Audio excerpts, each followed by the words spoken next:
बोल वृंदावन बिहारी लाल की जय। श्रीमद् भागवत महापुराण की जय। सद्गुरुदेव महाराज की जय।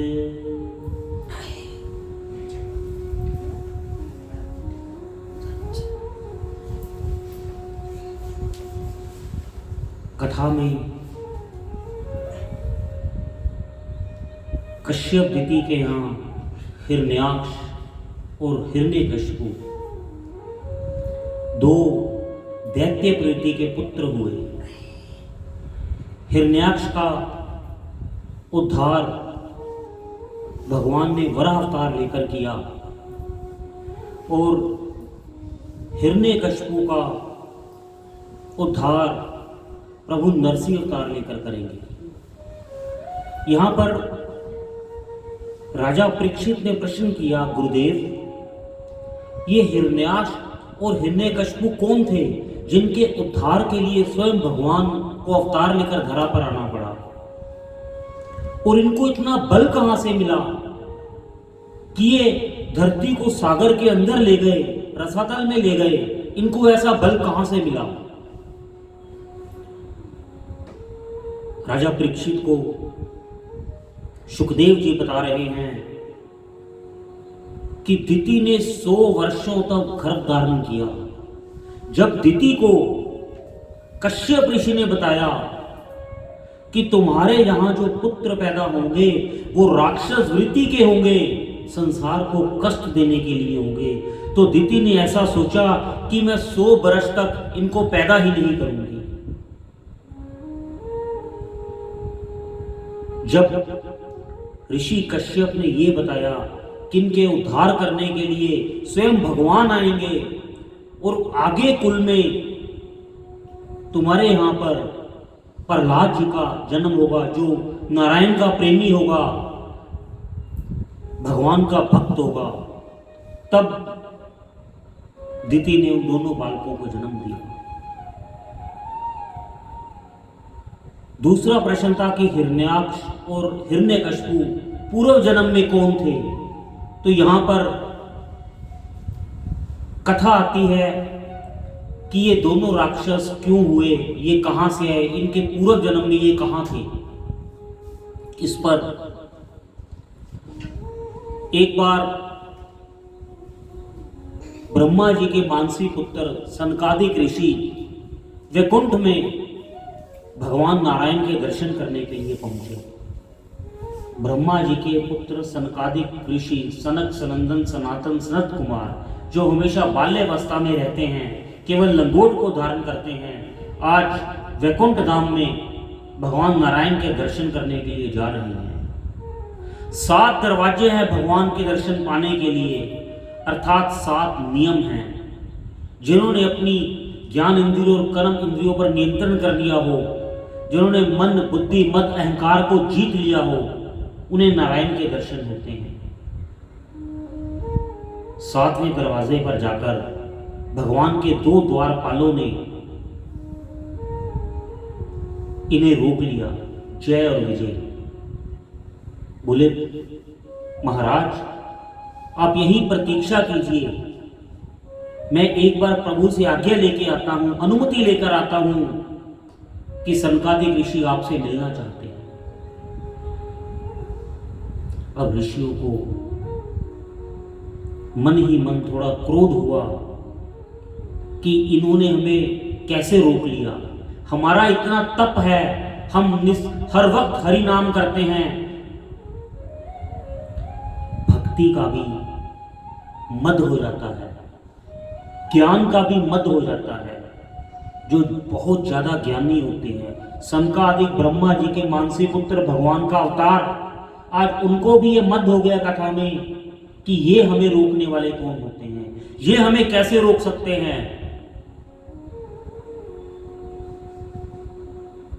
वहां पर सनकादिक ऋषियों ने द्वारपाल जय और विजय को क्रोध में आकर शाप दे दिया कि तुम राक्षसों का व्यवहार करते हो, तुम्हें भी इस धरालोक पे, मृत्यु लोक में जाना पड़ेगा। और तुम्हें राक्षस कुल में जन्म लेना होगा। 3 जन्मों तक तुम्हें राक्षस बनकर वहां पर रहना होगा। द्वारपाल भगवान को अंदर से बुलाकर आते हैं। भगवान बाहर आकर सनकादिक ऋषियों से मिलते हैं। भगवान ने उनको भीतर नहीं बुलाया। जय और विजय आज्ञा लेने गए हैं कि प्रभु सनकादिक ऋषि आए हैं, हमने उनको द्वार पर रोक दिया, आपके दर्शन चाहते हैं। लेकिन भगवान स्वयं उठकर द्वार पर आ गए। आज भगवान ने उनको वैकुंठ में प्रवेश नहीं दिया। भगवान ने उनको वैकुंठ में प्रवेश नहीं दिया। क्यों? यहां पर भी कथा में सूत्र है, चाहे कितना भी बड़ा ज्ञानी हो, कितना भी बड़ा धर्मात्मा हो, स्वयं भगवान क्यों ना हो, जब तक उसमें क्षणिक भी क्रोध शेष बचा है, भगवान उसको अपने धाम में आने नहीं देते। आज सनकादिक ऋषियों से मिलने के लिए नारायण द्वार पर आ गए। कहियो महात्माओं, आपने कैसे यहां आगमन किया? ऋषि जान गए कि आज भगवान ने हमें वैकुंठ में आने की अनुमति नहीं दी। स्वयं आप आ गए। अपनी भूल का एहसास हुआ। अब जय और विजय भगवान से प्रार्थना करते हैं, प्रभु हमने तो कोई अपराध नहीं किया, हमने तो केवल आपकी आज्ञा का ही पालन किया। तब भगवान उन्हें कहते हैं, तुम बिल्कुल भी परेशान मत हो। जितनी बार भी तुम इस मृत्यु लोक में जाओगे, हर बार तुम्हारा उद्धार करने के लिए मैं स्वयं जन्म लूंगा। तो ये 2 हिरण्याक्ष और हिरण्यकशिपु जय और विजय हैं। यही रावण और कुंभकर्ण बनकर आए, यही और शिशुपाल और दंतवक्र बनकर आए। इन 3 जन्म इन्होंने लिए और हर बार इनका उद्धार करने के लिए स्वयं नारायण ने इस धरा पर अवतार लिया। कथा तो सिर्फ इतनी है कि जय और पराजय 3 जन्म लेकर यहां पर आए, लेकिन कथा के अंदर सूत्र बड़ा है। भागवत के अंदर जितनी भी कथाएं हैं, केवल और केवल एक ही लक्ष्य है, जीव को सद्मार्ग दिखाने के लिए। 3 तरह का अभिमान जीव में आता है। ज्ञान मार्ग, जो जीव ज्ञान मार्ग पर चलते हैं, उनका सबसे बड़ा शत्रु है क्रोध। जिसको जितना ज्यादा ज्ञान हो जाएगा, उसको दूसरा उतना ही बड़ा मूर्ख नजर आने शुरू हो जाएगा। जैसे ही दूसरा मूर्ख आना नजर शुरू होता है, तो उनको बात बात पर क्रोध आना शुरू हो जाता है। ज्ञान का शत्रु है क्रोध। दूसरा, जो कर्म मार्ग पर चलते हैं, जो कर्म को ही अपना सब कुछ मानते हैं, उनका शत्रु है काम, कामना। जीव अपने काम में व्यस्त है, कर्म मार्ग द्वारा अपने परिवार को जीवनी चला रहा है। अनेक अनेक कर्मों से, यज्ञों से ईश्वर को प्रसन्न करने का प्रयास करता है, लेकिन उसके पीछे लक्ष्य क्या है? जीव कर्म करता है, मंदिर बनवाता है, धाम को जाता है, अलग अलग स्थानों पर जाता है, तीर्थों का भ्रमण करता है, दान करता है, पुण्य करता है, केवल इसलिए कि मेरी कामनाओं की पूर्ति हो जाए। और यही कर्म मार्ग का सबसे बड़ा शत्रु है। क्यों कामनाओं की पूर्ति नहीं होती? क्योंकि कर्म मार्ग का तो शत्रु ही काम है। इसी तरह जीव सिद्धि को प्राप्त नहीं हो पाता, अपने शत्रु को पहचान नहीं पाता, काम पर विजय नहीं कर पाता। तीसरा सबसे बड़ा मार्ग है भक्ति मार्ग। भक्ति मार्ग एक ऐसा मार्ग है जिसमें ईश्वर का मिलना सुलभ है, आसान है। भगवान ने कहा है कि कलयुग में मैं केवल भक्ति द्वारा ही पाया जा सकता हूं। मेरे को प्राप्त करने के लिए बहुत ज्यादा यत्न करने की, प्रयास करने की जरूरत नहीं है। केवल जीव सच्चे मन से, निष्काम भाव से मेरी भक्ति करे, उसके लिए मेरा दर्शन बड़ा सुलभ हो जाएगा। लेकिन जो भगवान ने एक शब्द लगा दिया, निष्काम भाव। भक्ति मार्ग का सबसे बड़ा शत्रु है लोभ। जीव भक्ति करता है, वो भी किसी लोक से। बड़े बड़े कथावाचक, बड़े बड़े ज्ञानी जो आकर ईश्वर की लीलाओं का वर्णन हमें सुनाते हैं, पीछे एक ही लक्ष्य जिनका होता है कि इसके बाद मुझे दक्षिणा में क्या मिलेगा, कम मिला या ज्यादा मिला। जहां पर ज्यादा मिला उसका गुणगान बहुत ज्यादा कर दिया, जहां पर नहीं मिला दूसरे मंच पर जाकर उसकी बुराई कर दी। ये लोभ है। भक्ति मार्ग का सबसे बड़ा शत्रु लोभ है। तो इस जीव को इन तीनों से बचना चाहिए। बचा कैसे जा सकता है? केवल हरि नाम के द्वारा। कथा में, कल की कथा में बात हुई मनु महाराज, ब्रह्मा जी ने सृष्टि की उत्पत्ति की, मनु शत्रुपा को प्रकट किया। मनु महाराज के 2 पुत्र हुए। यहां से भागवत कथा आगे बढ़ती है। मनु महाराज के 2 पुत्र हुए, प्रियव्रत और उत्तानपाद। 3 पुत्रियां हुई, आकृति, देवहूति और प्रसूति। आकृति का विवाह रुचि प्रजापति के साथ हुआ, देवहूति का विवाह कर्दम ऋषि के साथ हुआ, प्रीति प्रसूति दक्ष प्रजापति के साथ ब्याही गई। राजा परीक्षित ने प्रश्न किया, गुरुदेव कि कर्दम ऋषि वही हैं जिन्होंने अपनी इंद्रियों को दमन कर लिया, जिन्होंने अपनी इंद्रियों पर विजय पा ली। हे प्रभु, मैं इनकी कथा को जानना चाहता हूं। मैं जानता हूं इन्हीं के कुल में कपिल मुनि भगवान का अवतार हुआ था। राजा परीक्षित देवहूति कर्दम ऋषि की कथा को श्रवण करना चाहते हैं। कहते हैं कर्दम ऋषि ने बहुत तप किया, उन्होंने अपनी इंद्रियों को जीत लिया था। कई वर्षों तक तप करने के बाद भगवान प्रसन्न हुए और कर्दम ऋषि को भगवान का साक्षात्कार हुआ। बोलो क्या चाहिए तुम्हें? कर्दम ऋषि ने क्या मांगा भगवान से?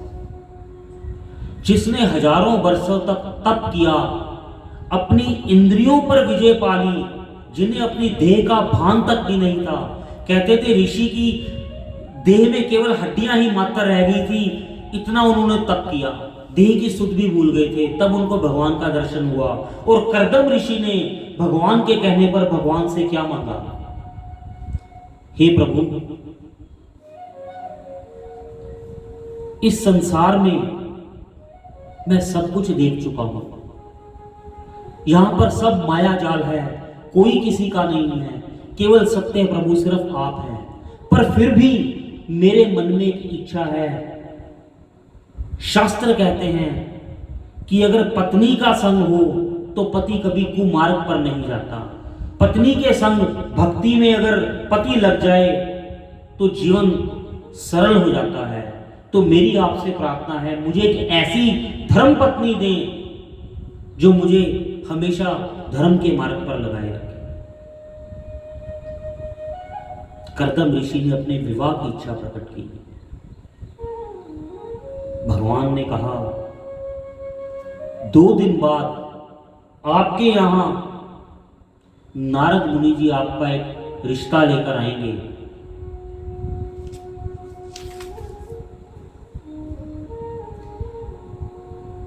मनु भगवान की पुत्री है देवहूति, बहुत ही अच्छे नक्षत्र हैं। जैसी कन्या की तुम अभिलाषा करते हो उसमें वो सारे गुण हैं, तुम उससे विवाह कर लेना। अब वहां नारद जी दक्ष प्रजापति के जाके कर्दम ऋषि के बारे में बताते हैं कि अपनी पुत्री को कर्दम ऋषि को अर्पित कर दो। मनु महाराज शतरूपा कर्दम ऋषि की कुटिया में आते हैं देवहूति सहित। ये बात है मनु महाराज के वक्त की कि कन्या अपनी पति को देखने के लिए जा रही है। ये भागवत में आया है। हमारे यहाँ बढ़ जाता है कन्या को। हमारे शास्त्र कहते थे कि अपने वर का चयन करने का अधिकार केवल कन्या को है और किसी को कोई अधिकार नहीं है। कन्या अपना वर स्वयं चुनती है। कर्दम ऋषि ने 3 आसन बिछा दिए, कहा ग्रहण करो। एक आसन पर मनु महाराज बैठते हैं, दूसरे आसन पर देवी शत्रुपा बैठती हैं, उस तीसरे आसन को देवहूति के लिए बिछाते हैं। बैठिए देवी। ये देवहूति की परीक्षा भी हो रही है।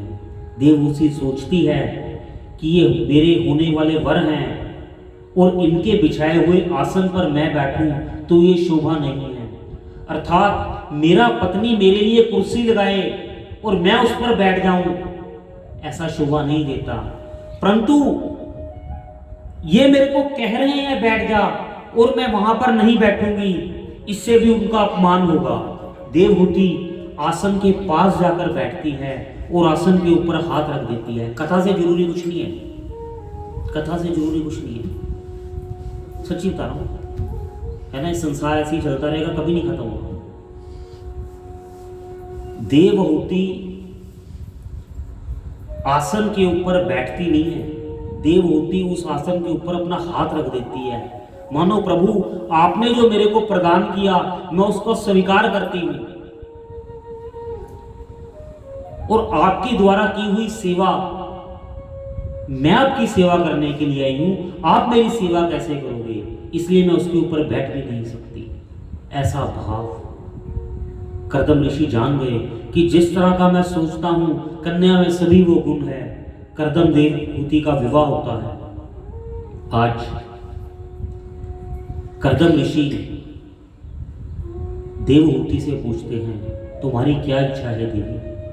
हे प्रभु, मैं आपकी सेवा के लिए आई हूं, आपकी भक्ति मार्ग में बाधा बनने के लिए नहीं, क्योंकि मैं आपकी धर्म पत्नी हूं। जो स्त्री अपने पति को धर्म मार्ग पर लगाए वो धर्म पत्नी है। जो स्त्री अपने पति को गलत मार्ग पर चलने से रोके वो धर्म पत्नी है। जो स्त्री अपने पति को ईश्वर के मार्ग पर, सच्चे मार्ग पर चलने की प्रेरणा करे और साथ में उसकी सहभागिनी बने वो धर्म पत्नी है। प्रभु, मेरी आपसे यही एक विनती है कि आपने मेरे पिताजी को कहा था मुझे तब तक इस गृहस्थ जीवन में रहना है जब तक मुझे एक योग्य संतान की प्राप्ति ना हो, आपको एक योग्य पुत्र की प्राप्ति ना हो, उसके बाद आप फिर अपने संन्यास में चले जाएंगे।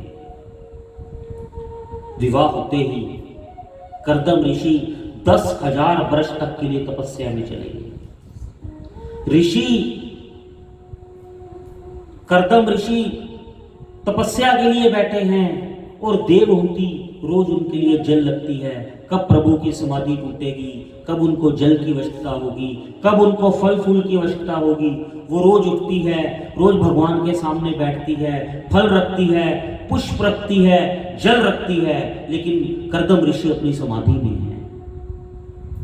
10,000 वर्ष के बाद जैसे ही कर्दम की समाधि टूटती है, सामने बैठते हैं। उन्हें तो ये भी याद नहीं कि मेरी शादी हो चुकी। एकदम जीर्ण हो चुकी देह देवहूति की प्रणाम करती है अपने पतिदेव को। देवी, तुमने मेरे लिए इतना त्याग किया, मुझे याद है कि मैंने तुम्हें कहा था कि जब तक मेरे की योग्य संतान नहीं होगी तब तक मैं इस मार्ग पे नहीं जाऊंगा। देवहूति को कहते हैं कि स्नान करके आ, अपने तपोबल द्वारा उनको दोबारा युवावस्था प्रदान करते हैं। कई वर्षों तक कर्दम और देवहूति भ्रमण करते हैं। 9 पुत्रियों का जन्म होता है। नवदा भक्ति, जिनमें से अनसुईया अत्रि ऋषि के साथ ब्याही जाती है, वशिष्ठ जी को अरुंधति के साथ ब्याहा जाता है, 9 पुत्रियां मानो नवता भक्ति आई, और ईश्वर के प्रकट होने से पहले भक्ति आनी जरूरी है। तब 9 पुत्रियों के बाद देवी ने कहा, हे पतिदेव,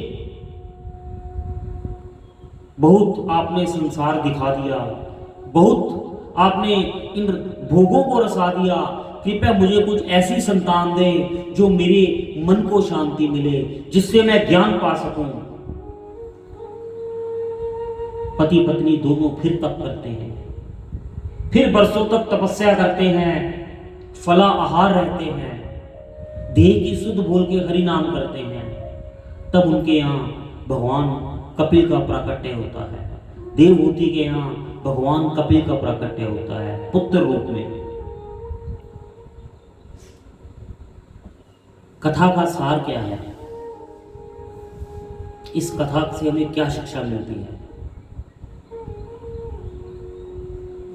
कि जो जीव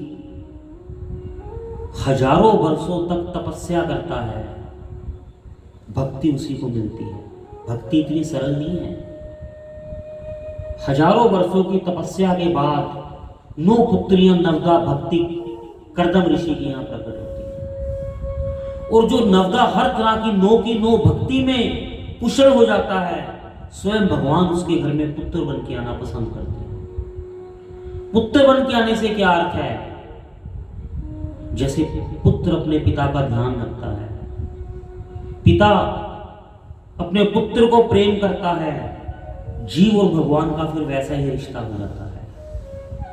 पहले जीव कहता है कि प्रभु आप मेरे पिता हैं। जब जीव परमात्मा के अर्पित हो जाता है तो परमात्मा अपना परमात्मा तत्व भूल जाते हैं और कहते हैं कि अब मैं तेरा पुत्र हूं, तू मेरा पिता है। ऐसी कृपा करते हैं। ऐसी कृपा केवल भगवान ही कर सकते हैं। जो जिसकी भक्ति करे उसके यहाँ उसी के पुत्र बन गए, जिसने भक्ति की उसके दास बन गए, जिसने भक्ति की उसकी पादुकाएं उठाकर घूम रहे हैं। गोपियों ने भक्ति की, गोपियों के साथ तो भगवान ने वो आनंद लुटाया, ना कभी लुटा और ना कभी लुटेगा। ऐसे भक्ति के साथ बंध जाते हैं श्री कृष्ण। कपिल मुनि अपनी माता को सांख्य ज्ञान का ज्ञान देते हैं। कर्दम ऋषि कपिल मुनि के प्राकट्य के बाद दोबारा फिर अपने मार्ग पर चले जाते हैं, तपस्या के मार्ग पर। देवहूति कपिल जी से प्रार्थना करती है, पुत्र मेरे कुछ प्रश्न हैं, मैं उनको उत्तर जानना चाहती हूं। अब मां अपने पुत्र से क्या प्रश्न कर रही है? जगत में सच्चा सुख कहां है? पहला प्रश्न। जिसका कभी भी नाश ना हो, वो आनंद क्या है? वो कहां मिलता है और उसको कैसे पाया जा सकता है? दूसरा प्रश्न। तीसरा प्रश्न मां करती है, इंद्रियों के सुख के सब साधन करने पर भी ये इंद्रियां संतुष्ट क्यों नहीं होती? आप जितना मर्जी खा लो, जितना मर्जी पी लो, जितना मर्जी पहन लो, जितना मर्जी भ्रमण कर लो, पर फिर भी संतुष्टि क्यों नहीं? एक चीज की इच्छा खत्म होती है, दूसरी चीज की इच्छा शुरू हो जाती है। वो इच्छा पूर्ण होने से पहले ही तीसरी इच्छा शुरू हो जाती है। पहले जीव को इच्छा होती है कार ले आऊं, कार लेके अभी घर नहीं आता, लगता है उसमें सीट कवर डलवा लूं।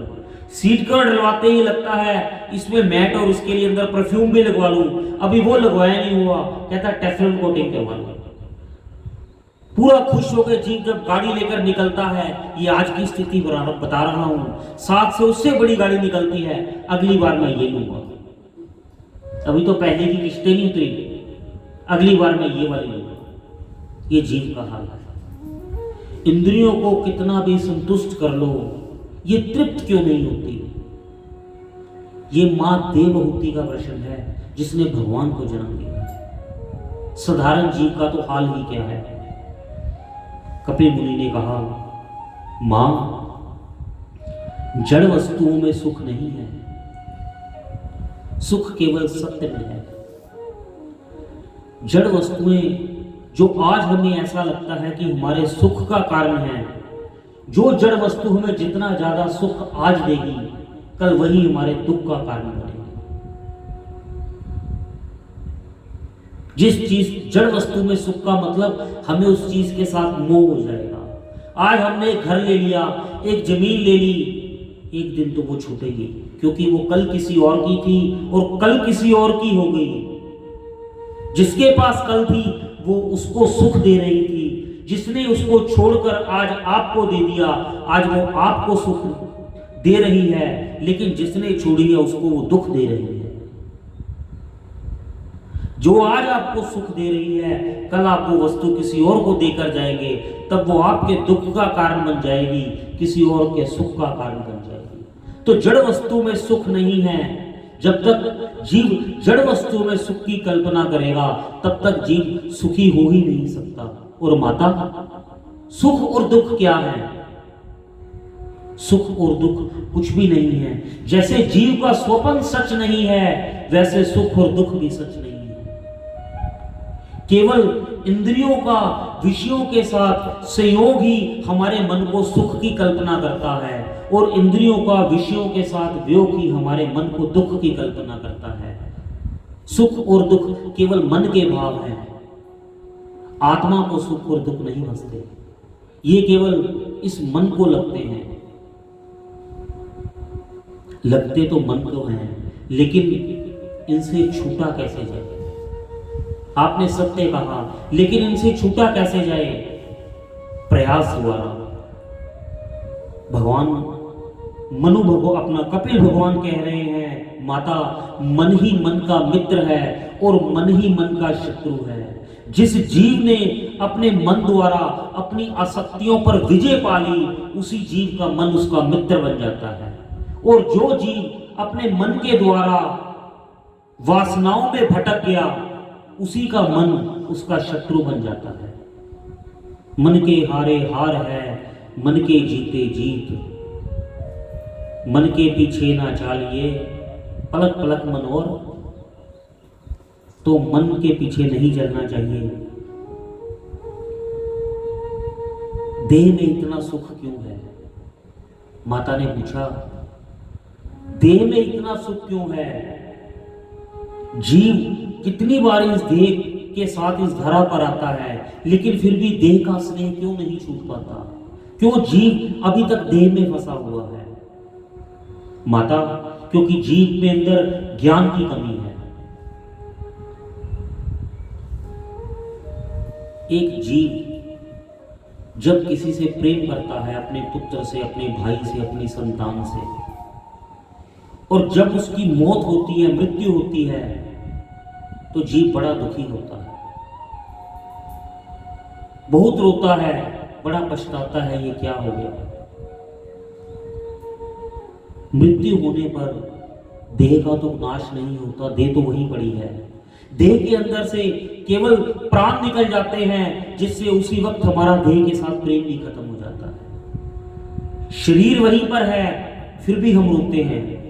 यदि हमारा देह के साथ ही नाता होता तो देह तो कहीं नहीं गई, मनुष्य अपने हाथ से उस देह का अंतिम संस्कार कर देता है।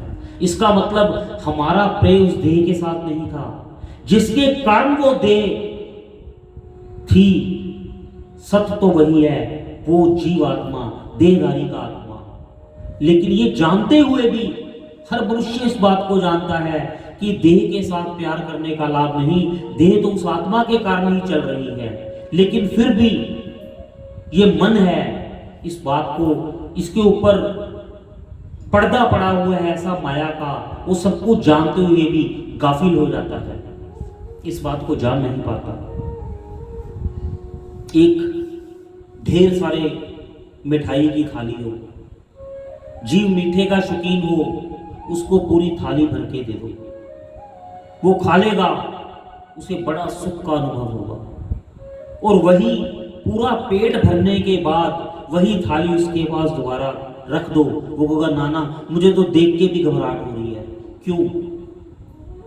यदि पदार्थ के अंदर सुख होता तो भरे पेट में वो क्यों नहीं खा सकता? इसका मतलब ये है कि पदार्थ में सुख नहीं है, सुख तो उस भूख में था जो उस पदार्थ का ग्रहण करने से आपको महसूस हुआ। सुख तो केवल भाव में है, सुख तो केवल जीवात्मा में है, सुख तो केवल सत्य में है। बाकी असत्य का कभी भाव नहीं होता और सत्य का कभी नाश नहीं होता।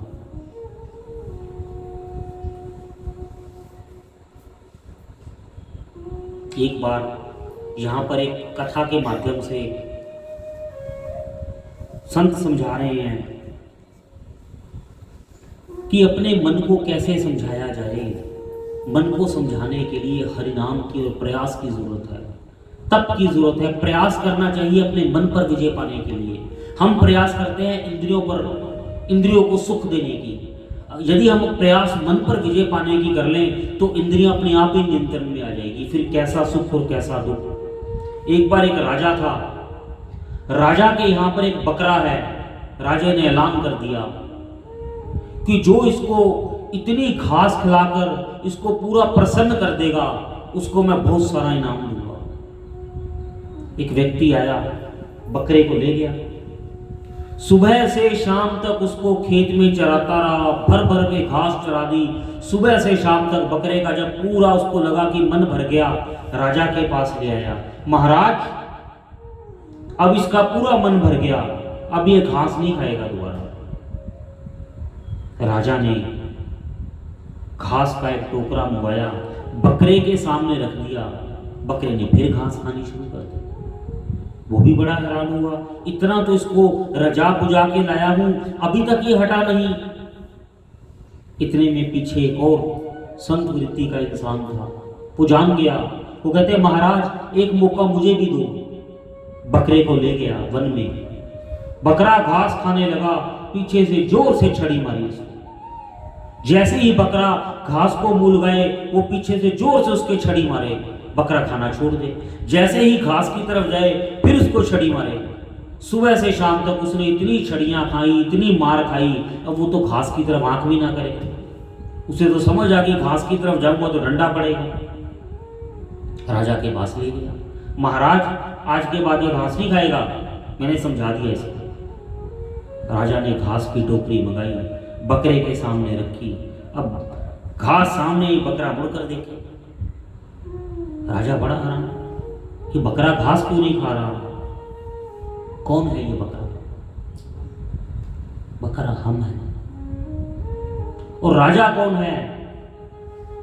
राजा है ज्ञान।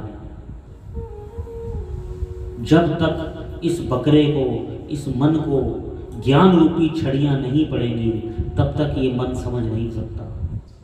हमारा मन वासनाओं में ऐसा घिरा हुआ है, इंद्रियों की तृप्ति के जाल में ऐसा घिरा हुआ है, इसको शांति नहीं मिलती। जब तक इसको ज्ञान के कूड़े नहीं पड़ते यह मानने वाला नहीं है। लेकिन जीव क्या सोचता है, कोई बात नहीं कल देखेंगे, ऐसे क्या है, सारी दुनिया करती है तो दुनिया में सुखी कौन है?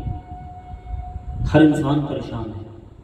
किसी के पास कम है वो इसलिए परेशान है, किसी के पास ज्यादा है वो इसलिए परेशान है। ये जीव की स्थिति है, यहां पर कोई सुखी नहीं है। सुखी होने के अब कपिल भगवान माता को फिर कहते हैं, माता यदि आप सुख को ही सब कुछ मानते हैं तो सत्य सुख है आत्मा का सुख। और सुखी होने के दो ही मार्ग हैं। पहला मार्ग है ज्ञान मार्ग। ज्ञान मार्ग क्या है? ज्ञान मार्ग का सबसे सरल नियम है कि संसार में सब कुछ झूठ है, सबका त्याग कर दो, हर चीज का त्याग कर दो और सिर्फ ईश्वर की प्राप्ति के मार्ग पर चले जाओ। सब झूठ है। लेकिन कलयुग का जीव ज्ञान मार्ग पे ज्यादा देर तक चल नहीं सकता, क्योंकि वो त्याग कर ही नहीं सकता। उसे रहने के लिए घर चाहिए, खाने के लिए भोजन चाहिए, हर तरह की व्यवस्था चाहिए। तो ज्ञान मार्ग आज के युग में कहीं कहीं है। दूसरा मार्ग है भक्ति मार्ग। जब भगवान ने देखा कि जीव कैसे आने वाले हैं, तो उन्हें एक सरल मार्ग बना दिया। जो कलयुग के अंदर भक्ति मार्ग है, उसके अंदर किसी त्याग की जरूरत नहीं है, किसी विराग की जरूरत नहीं है। आप अपने घर पर बैठे अपनी दिनचर्या को करते हुए केवल और केवल सबसे सरल हरि नाम अपनी जीवा से रट लो, भगवान का नाम अपनी जीवा से रट लो, यही भक्ति मार्ग है। तुलसी मेरे राम को रीज भजो या खीज, भूमि बढ़ाओ भजे सभी उल्टा सीधा बीज। आप कैसे भी हरि नाम ले लो, कैसे भी राम नाम ले लो, भगवान ने ये छूट दी है हम जैसे जीवों के लिए। उसे पता है कि ये इतनी जल्दी मानने वाला नहीं है, इतना आसान मार्ग कर दिया कि आप जो भी नाम आपको प्रिय लगता है, राम नाम लगता है, श्याम नाम लगता है, राधे राधे लगता है, कुछ भी लगता है, आप सिर्फ एक ही नियम बना लो कि मुझे जीभा से बोलना है। ये कब जीभा से हृदय में आ जाएगा, मेरे ठाकुर अपनी ऐसी कृपा अपने आप कर देंगे, ऐसी ठाकुर कृपा अपने आप कर देंगे, बिना प्रयास के ही वो कृपा करने वाले हैं। संतों का संग करो। आप संत के संग में आओगे तो संत अपनी भावना से ही, अपने संकल्प से ही प्राणियों का कल्याण कर देते हैं। माता देवहूति ने यहां भी प्रश्न किया, हे प्रभु, संत कहां मिलते हैं? आजकल संत रहे कहां गए? जो भी देखो संत के भेष में चोर और डाकू ज्यादा हैं, संत कहां हैं?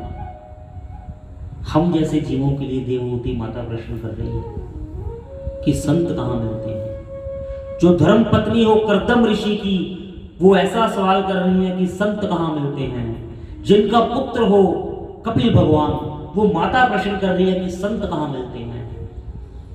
जिसके पति संत, जिसका पुत्र भगवंत, वो प्रश्न करती है संत कहां मिलते हैं हम जैसे जीवों के कल्याण के लिए।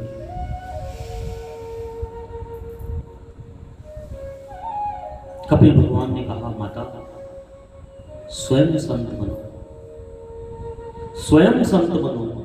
यदि तुम संत बन जाओगे तो इस संसार में तुम्हें संत के अलावा कुछ दिखेगा नहीं, सारा संसार ही तुम्हें संत जैसा लगेगा। संत तुम बनो का अर्थ, तुम अपना आचरण ऐसा शुद्ध कर लो, तुम अपनी दृष्टि ऐसी शुद्ध कर दो कि कोई भी चीज तुम्हारे मन को चलायमान ना कर सके। यदि तुम अच्छे हो तो तुम्हें संसार अच्छा लगेगा, यदि तुम्हारे अंदर दुर्भाव है तो सारा संसार तुम्हें दुश्मन लगेगा। महाभारत में प्रसंग आता है, एक बार गुरुदेव ने कहा, दुर्योधन जाओ ढूंढ में जो संसार में कोई बहुत अच्छा व्यक्ति है उसे पकड़ कर लेके आओ। दुर्योधन पूरे राज्य में चक्कर मारता है, कभी इधर कभी उधर, पास वाले राज्य में 10 दिन 12 दिन 15 दिन घूमता रहता है।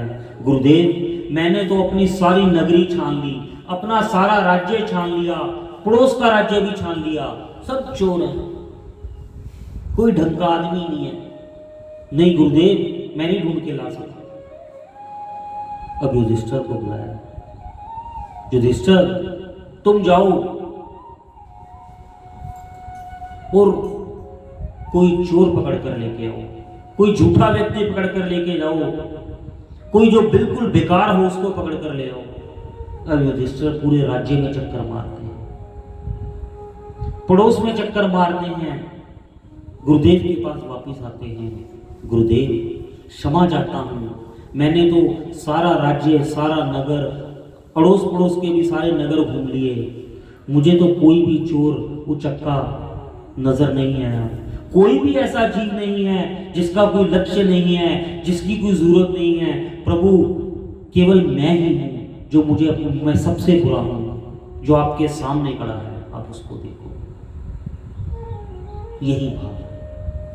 यदि आप संत हो तो आपको सभी संत दिखाई देंगे, यदि आप संत नहीं हो तो आपको सारा संसार चोर ही नजर आएगा। मां, स्वयं संत बनो, अपनी दृष्टि सुधारो, अपनी वाणी सुधारो, अपने कर्म सुधारो, तो संसार में आप ही संत हो।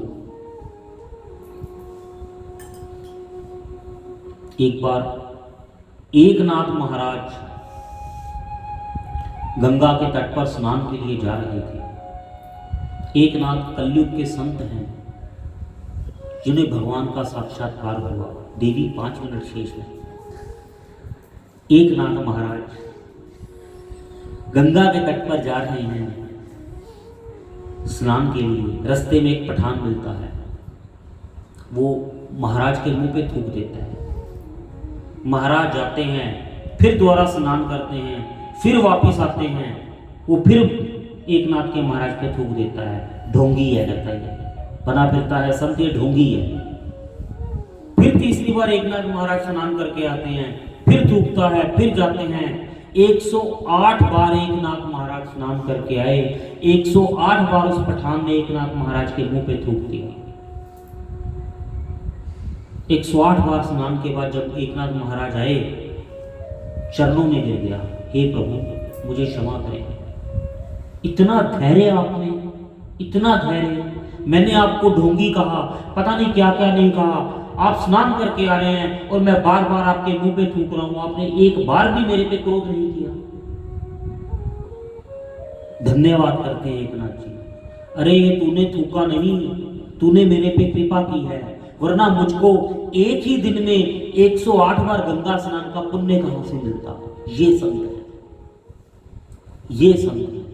कपिल मुनि माता को सांख्य ज्ञान का ज्ञान देते हैं और अपनी माँ को क्या क्या समझाते हैं, माता के माध्यम से हम सबको और क्या क्या समझाते हैं, इसकी चर्चा हम कल करेंगे। नारायण नारायण श्रीमन नारायण नारायण नारायण श्रीमन नारायण नारायण नारायण। वो श्रीमद् भागवत महापुराण की जय। जय जय श्री राधे, जय जय श्री राधे।